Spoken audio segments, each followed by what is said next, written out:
Hello friends and welcome to our channel.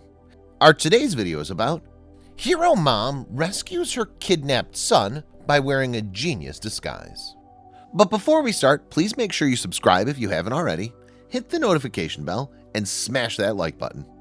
We really appreciate your continuous support.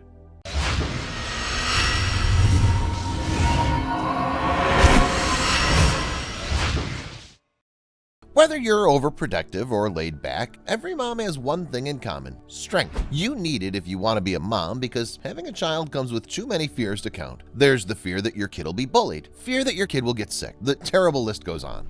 Of course, then there's the fear that some moms can barely bear thinking about it all. Kidnapping is truly every parent's nightmare. This was Callie Attia's biggest worry as well, one she saw come true before her very eyes. But instead of giving up, Callie did what most moms would do. She hopped on a plane and donned a clever disguise, determined to see her son again. Of all the places Callie Attia thought she'd end up, the side of the road in the middle of Egypt was not on her list. Of course, meeting a man like Mohammed Attia wasn't in the plan either. The day they first met, everything changed. In 1999, Callie was on track to get her master's degree in education when she met Attia, who was working in a restaurant in Harrisburg, Pennsylvania. They got married a year later, but according to Callie, that's when their love story took a turn. 3 months after our boy was born, he left, Callie said of Attia. Callie found herself suddenly alone with her newborn son, Nico. She was thrust into the role of a single mom, no matter how hard Callie fought for her marriage to survive. Then the truth came out. Basically, he married me for a visa, Callie revealed. When the divorce was finally granted in 2005, Attia moved to Egypt. Though Callie tried to keep him in Nico's life, this ended up being a fateful mistake. You see, in July of 2011, Attia told Callie that his mother was dying and that her final wish was for Nico to see her. The problem? Attia's mother lived all the way in Egypt. Still, Callie knew what she had to do. Callie and Nico flew all the way to Egypt with Callie's sister, Maria, in tow. When Attia picked them up in a taxi, all three climbed in, but minutes later, as the family was traveling down a lonely dirt road, the car suddenly started to sputter. Attia complained of car trouble and pulled over. According to Callie, that's when everything changed. Attia forced Callie and Maria out of the car, slammed the door, and immediately disappeared down the road, taking Nico with him. Callie described the moment in terrifying detail. Nico was pounding on the back window, asking, screaming for me and his aunt, Callie said, but all the two women could do was chase the taxi until it was gone, leaving only tire tracks in its wake. Abandoned in an unfamiliar country, Callie and Maria tried not to panic. Callie knew this wasn't a mistake. As much as she'd once loved Mohammed as her husband, there was no denying that he'd played a much different role now, Nico's kidnapper. Callie immediately contacted the local authorities, but it wasn't long before they realized the police were no help. See, there was another element to Nico's kidnapping that was greatly complicating things. In 2011, Egypt was in the midst of a revolution. Callie had no doubt that this revolution would inhibit the police's search, and that it probably had something to do with why Attia kidnapped Nico in the first place. Still, this information didn't get Callie any closer to locating her son, so she made some calls. When the local police couldn't help her, she contacted private detectives. But as the months passed and still Nico was nowhere to be found, even the most experienced and expensive detectives were forced to return to Callie empty-handed. Callie had nowhere else to turn until she realized something. If detectives couldn't help her, then she'd just have to take matters into her own hands. Some people will say I was crazy, Callie said. I had already lost everything. I had nothing to lose. Some people would find it crazy that she made 4 trips to Egypt to search for Nico, but if you ask a mother, they probably wouldn't see it as crazy at all. A mother's love stretches far and wide, even all the way to Egypt. To me, it's like a living death, Callie described of life without Nico. You know, I'm walking, I'm breathing, but it's nothing, the emptiness. After 2 years of hoping, crying, and exhaustive searches, however, Callie discovered that hope wasn't lost after all. Despite the enormous financial toll, Callie decided to hire one last private investigator to help her navigate the unfamiliar Egyptian landscape. This, along with her own determination, finally gave Callie the lead she was searching for. She and the private investigator tracked Nico's whereabouts down to Alexandria, Egypt. Once they knew his general location, Callie knew how close she was to seeing her son again, so she couldn't help but throw caution to the wind. Well disguised as an Egyptian woman, Callie spent months following her ex-husband and son around Alexandria. She went back and forth between wearing a burqa and a niqab, each time trying to shield her face from her ex while seeing if Nico was safe. Every time she saw Nico in person, it took everything she had to stick to her plan. I came so close to my son, and I could not touch him, she later said. Callie knew patience was key. She had to wait for the right moment to act. And on March 14, 2013, Callie finally made her move. It must have been strange from Nico's perspective, perspective. As he walked into school, a woman shrouded in black grabbed his arm and said something he'd waited 2 years to hear. "Nico, it's mommy, come with me." But as strange as it must have been, Nico wasn't scared. Not when he looked into the eyes of the woman who called herself his mother. He'd recognized his mother's eyes, which were characteristically blue. With that in mind, he didn't hesitate. Kaylee rushed them over to a waiting rickshaw. "Get in," she whispered, and Nico did just that. He was once again being shepherded away from a parent, but this time he was on his way to safety. At least, that's what they hoped. As Kaylee held Nico close to her, she finally learned why her ex-husband had kidnapped her son. Nico told her that his father wanted to make him a Muslim because American society was rotting.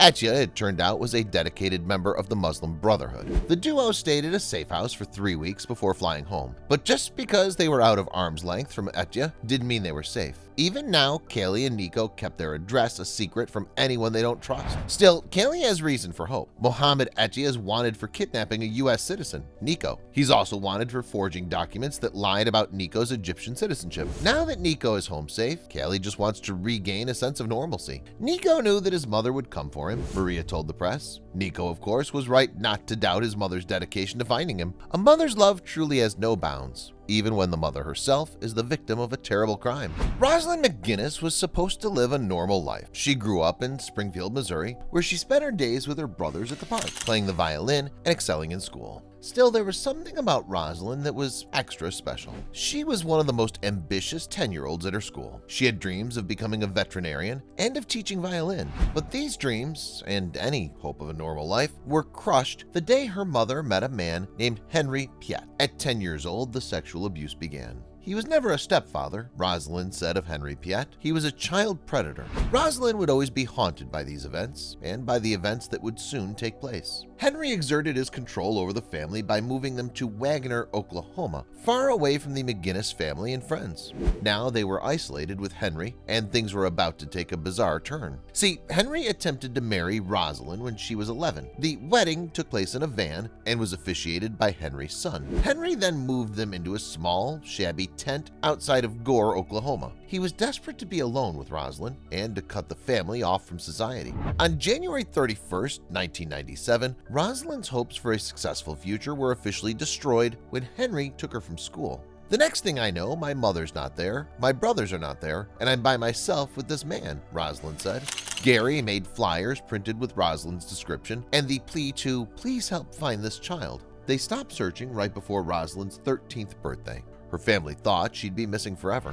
And for a while, this didn't change. After kidnapping her, Henry stripped Rosalind of her identity by forcing her to wear glasses and to dye her hair black. He had them both assume aliases, with Rosalind as Stephanie and himself as Billy Ira Sloop Jr. When she was 13, Rosalind ended up miscarrying her first baby. "I don't even know how any human can do that to a child, what he did to me," Rosalind said. Henry then smuggled Rosalind into Mexico, and it was there, when she was just 15, that Rosalind gave birth to her first child. They lived in poverty without the basic necessities new mothers require, like gas, heat, and other utilities. Still, one by one, Rosalind continued to have babies. Henry spent what little money they had on drugs and alcohol, so she had to figure out how to survive on nothing. She begged on the street for money and even sold ice cream just to scrape by. Henry was also getting more violent. Allegedly, the violence escalated from beatings to shootings, and Henry once sliced Rosalind's arm so badly that it cut down to the bone.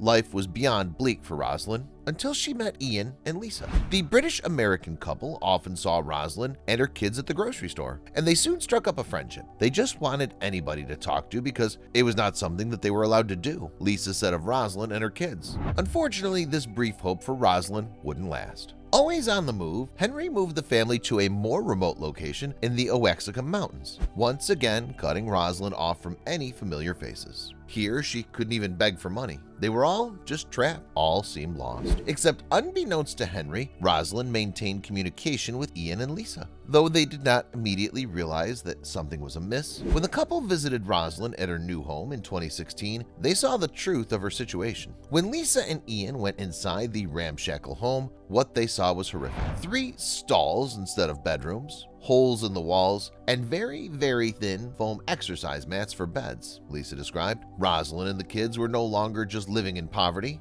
they were living in hell.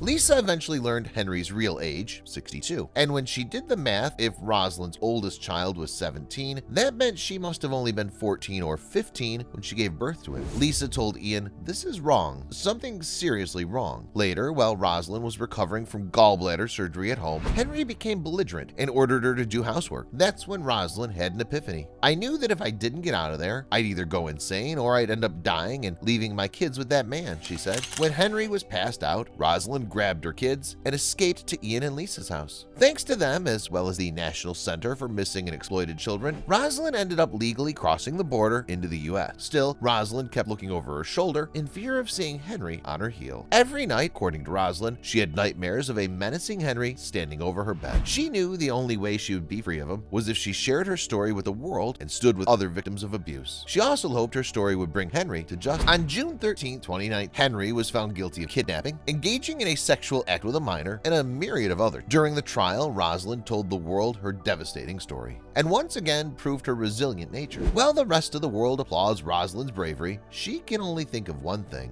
her freedom. "It's a miracle I'm sitting here today," Rosalind said. She has hope for a better future, propelled by a promising GoFundMe page that's already raised $50,000. Rosalind knew she would never get her childhood back, but she could try to salvage what was left of a childhood for her kid. Rosalind tapped into incredible strength when she picked up her kids and ran out the door. It was a calm, cool collectedness similar to that shown by Cheryl Treadway on a warm spring day in May 2015, when her boyfriend, Ethan Nickerson, pulled a large knife. The couple's 3 young children were at school when the 26-year-old grabbed the blade and confiscated his longtime girlfriend's cell phone, kept Cheryl locked up tight, so she started thinking of ways to escape. Without her cell phone, she couldn't call the police, and screaming for help she knew would likely not have the results she wanted. So she appealed to Ethan's sense of fatherhood. She had to pick the kids up from school. Ethan agreed, but he insisted she couldn't go alone, which was why he accompanied her to the elementary school to pick the kids up. They all rode home, probably in silence, kids in the back seat, unaware their father had just pulled a knife on mom. Back at the home, Cheryl was in an even worse place than she started. Not only was she stuck with her knife-wielding Ethan, but now her 3 kids were too. She couldn't pick them up and run, but what could she? Cheryl thought hard, knowing the cost of a misstep. And then an idea hit her. She found Ethan and, once again, appealed to his fatherhood. "Kids are hungry," she said. "Let's order up. Let's get them some." Ethan considered this for a moment. Maybe he felt a rumble in his own stomach, but he agreed.